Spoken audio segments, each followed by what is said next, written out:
நினச்சதான் சிவா சாரும் கொஞ்சம் பேசிட்டாரு. அதில் இன்னும் ஒரு சின்ன இந்த ரிவ்யூஸ் பற்றி அவர் சொல்லியிருந்தார். அதை பற்றி ஒரு சின்ன விளக்கத்தையும் நானும் சொல்லிடுறேன். ஆரம்பிக்கு முன்னாடி 2022 நாங்கள் தமிழ் திரைப்பட தயாரிப்பாளர் சங்கம் அப்பயே நாங்கள் பத்திரிகை ஊடகங்களுக்கு ஒரு வேண்டுகோள் வச்சோம்.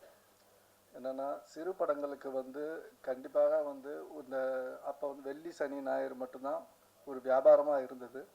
அது ஒரு ரிவ்யூங்கிற பேரில் பல அந்த படம் அவங்க ரிவ்யூ சொல்கிறது தப்புன்னு நாங்கள் சொல்லலை, கருத்து உரிமைன்னு சொன்னோம். அதே நேரத்தில் அதுக்கு வர பின் விளைவுகளை அதனால் ஒரு 100 குடும்பங்கள் பாதிக்கப்படுது. ஒரு படம் இந்த ரிவ்யூனால் என்ன பாதிப்புனா ஒரு 100 குடும்பங்களுக்கு அது ஒரு தயாரிப்பாளர் தலையில் மொத்தமாக விழுந்துருது.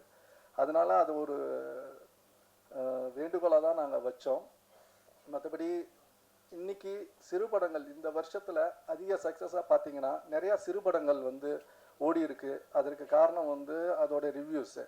அந்த ரிவ்யூனால் படங்களை ஓட வச்சிருக்கவும் முடிஞ்சது. இந்த வருஷம் தமிழ் திரைப்படத்தில் அதிக வியாபாரங்கள் இப்போ வியாபாரங்கள் அவர் சொன்ன மாதிரி தியேட்டரை நம்பி வர்றதை நாங்கள் அன்னிலேருந்து சொல்லிகிட்டே தான் இருக்கிறோம். தியேட்டரை நம்பி தான் ஓடிடிங்கிறது அடிஷ்னல் பிஸ்னஸ். அதை நம்பி படம் எடுத்தால் நம்ம மாட்டிப்போம். ஏன்னா காலங்களில் ஓடிடியும் டவுன் ஆகும்போது மாட்டிப்போன்றதுனால திரையரங்கை நம்பி படம் எடுங்க அப்படின்னு எல்லா தயாரிப்பாளர்கள்ட்டையும் நாங்கள் சொல்லிகிட்டு இருந்தோம்.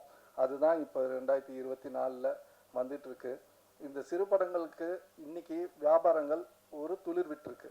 சிறு படங்கள் தான் அதிகமாக இந்த வருஷத்தில் ஓடி இருக்குது. நீங்கள் கணக்கெடுத்து பாருங்கள், எந்தெந்த படங்கள் ஓடி இருக்குன்ற கணக்கெடுத்திங்கன்னா பார்த்தீங்கன்னா ஓடி இருக்குது. அது அந்த முதல் நாள் ரிவ்யூ 2வது நாள் ரிவ்யூலனாலையும் ஓடி இருக்குது. அதே மாதிரி பெரிய படங்களோட பாதிப்பு என்னென்னா, இது 100 படங்கள் பாதிக்கும் போது ஒரு 1000 குடும்பங்கள் அது 100 குடும்பங்கள் இது பாதிக்குதுன்னா பெரிய படங்களோட சரிவு ஒரு 1000 குடும்பங்கள். ஏன்னா அதோடைய பட்ஜெட்லேருந்து எல்லாம் ஒரு ஒரு எக்ஸாம்பிள் சொல்லணுன்னா ஒரு கிட்டத்தட்ட ஒரு 50 சிறு படங்களுக்கு ஏற்ற மாதிரி தான் ஒரு பெரிய பட்ஜெட் படம். ஒரு படம் மொத்தமாக இண்டஸ்ட்ரியோட எல்லா விஷயங்களையும் பாதிக்கப்படும். அதனால தான் அவங்க ரிக்வெஸ்ட் வச்சாங்க. அதை நாங்கள் முன்னாடியே சொல்லிகிட்டு இருந்தோம். ஒரு யூனிட்டாக தயாரிப்பாளர்கள்ட்ட நாங்கள் திருப்பியும் அவங்கக்கிட்ட கேட்குறோம், ஒரு படங்கள் ஓடுறதுக்கு உங்களுடைய ஆதரவு கண்டிப்பாக வேண்டும்.